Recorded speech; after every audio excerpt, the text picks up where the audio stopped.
रेखा अपने पति रमेश, बहू और बेटी के साथ शंकरपुर गांव में रहती थी। उसके बेटे सूरज की अभी नई नई शादी हुई थी और वो दोनों आए दिन कहीं न कहीं घूमने का प्लान ही बनाते रहते थे। बहू सुन, आज मैं सोच रही हूँ कि सब पिकनिक पर चलते हैं। पिकनिक में? अरे मम्मी जी, हम लोग बच्चे थोड़ी हैं जो पिकनिक पर जाएंगे। अरे तो फिर तू ही बताना, जिससे सारा परिवार कहीं घूम कर आए।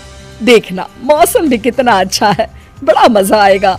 मम्मी जी, मैं तो इनके साथ मॉल जा रही हूँ, आप और पापा जी कहीं घूम आइए ना। रेखा अपने पति से पूछने जाती है। सुनिए जी, आज मौसम कितना अच्छा है, चलिए ना कहीं घूम आते हैं। अरे मुझे बहुत काम है, हिसाब किताब भी देखना है।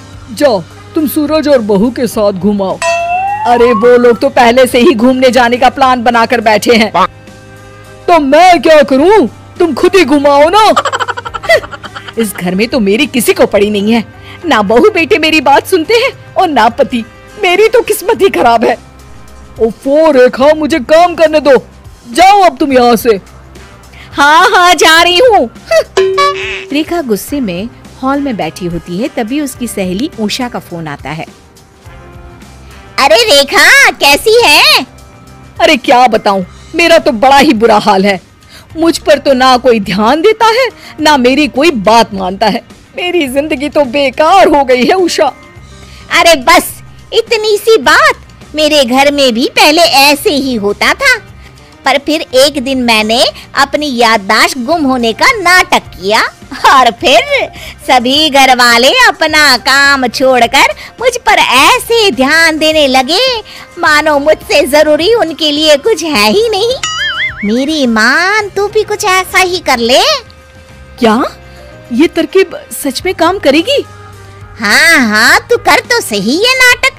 सारे घर वाले तेरे आगे पीछे ना डोले तो मेरा नाम बदल दूंगी। हाँ। रेखा उषा की बात मान लेती है और अगले दिन से अपनी याददाश्त गुम होने का नाटक करने लगती है। सुबह हो रही थी और रेखा अभी भी बेड पर लेटी होती है। रेखा, अब तक सो रही हो तुम, उठो ना। कौन है? कौन है आप? मैं आपको जानती नहीं हूँ। अरे मैं तुम्हारा पति हूँ। क्या हो गया है तुमको रेखा, सुबह सुबह मजाक कर रही हो? आप मुझसे थोड़ा दूर रहिए जी। और कौन है आप? हाँ? रेखा के पति को अब थोड़ी चिंता होने लगती है। अरे रेखा, क्या हो गया है तुम्हें? क्या तुम्हें सच में नहीं पता कि मैं कौन हूँ? नहीं, मुझे कुछ भी याद नहीं आ रहा। हे भगवान, ये क्या हो गया मेरी रेखा को? रमेश अपने बेटे और बहू को बुलाने चला जाता है। अरे वाह, मेरी रेखा, ऐसा तो इन्होंने आज तक नहीं कहा। ये नाटक तो सच में काम कर रहा है। माँ, क्या हुआ तुमको? माँ? किसकी माँ? कौन सी माँ? मैं किसी की माँ नहीं हूँ। अरे माँ, मैं तुम्हारा बेटा हूँ, मुझे पहचानो। मेरा बेटा? मेरा पति? कौन है? अरे मैं हूँ तुम्हारा पति। नहीं, मुझे कुछ याद नहीं आ रहा। माँ ने मुझे पहचानने से इनकार कर दिया। सूरज ये सुनकर रोने लगता है। रेखा मन ही मन सोचती है, कितना प्यार करते हैं ये सब मुझे, ऐसा ही प्यार मिलता रहे मुझे इनका। बड़ा मजा आ रहा है सच में। सभी घर वाले रेखा के पास ही रहते हैं और उसकी सेवा कर रहे होते हैं। सूरज, तूने डॉक्टर से अपॉइंटमेंट लिया क्या? हाँ पापा, कल का अपॉइंटमेंट मिला है। तभी वहाँ कंचन आ जाती है। सुनिए जी, मम्मी का दिल बहुत घबरा रहा है, उन्हें कहीं घूमने ले जाते हैं ना? हाँ, पर हमें उनका बहुत ख्याल रखना होगा। सभी घर वाले रेखा को पार्क में घुमाने ले जाते हैं। वाह, कितना अच्छा मौसम हो रहा है, आज तो मजा ही आ गया। सभी रेखा की तरफ आश्चर्य से देखने लगते हैं। मेरा मतलब है, मुझे यहाँ बहुत अच्छा लग रहा है। अगले दिन रेखा को उषा का फोन आता है। अरे रेखा, कैसा चल रहा है तेरी याददाश्त गुम होने का नाटक? अरे बहुत ही अच्छा, सब मेरा इतना ख्याल रख रहे हैं कि क्या बताऊं। मैं तो कुछ दिन और इस नाटक को जारी रखूंगी। हाँ, सही है, लगी रहो लगी रहो। हाँ हाँ, सब तेरा ही बनाया प्लान है उषा। चल बाद में फोन करती हूँ। कंचन ये सब बातें सुन लेती है और अपने पति और ससुर जी को बताती है। ओह, तो माँ ये सब नाटक कर रही है ताकि हम उन पर ध्यान दे सके। मेरे पास एक आइडिया है जिससे रेखा को बहुत अच्छा सबक मिल जाएगा। शाम को रेखा बाहर हॉल में बैठी होती है और रमेश उसका सारा सामान पैक करके बाहर लाकर रख देता है।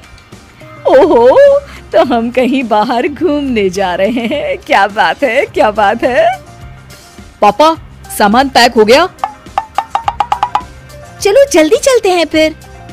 लेकिन हम जा कहाँ रहे हैं? तुम्हें वृद्धाश्रम छोड़ने जा रहे हैं रेखा। हैं? वृद्धाश्रम? हाँ, वृद्धाश्रम।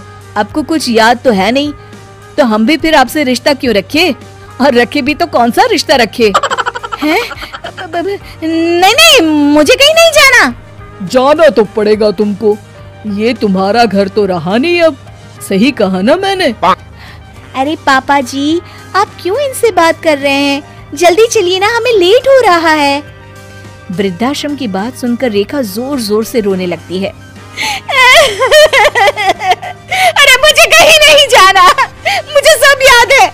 मैं तो बस याददाश्त गुम होने का नाटक कर रही थी, मैं कहीं नहीं जाऊंगी। अरे पर तुम नाटक कर क्यों रही थी? ताकि आप लोगों का मुझ पर ध्यान जाए। आप लोग तो बस अपनी अपनी जिंदगी में लगे रहते हो। ओह, ये बात है। माँ, आप ये बात हमें बता भी सकती थी ना, उसके लिए इतना नाटक करने की क्या जरूरत थी? ये सब उस उषा के कारण हुआ है, उसी का बेकार सा प्लान था। मैं उसकी बातों में आ गई, मैं कहीं नहीं जाऊंगी।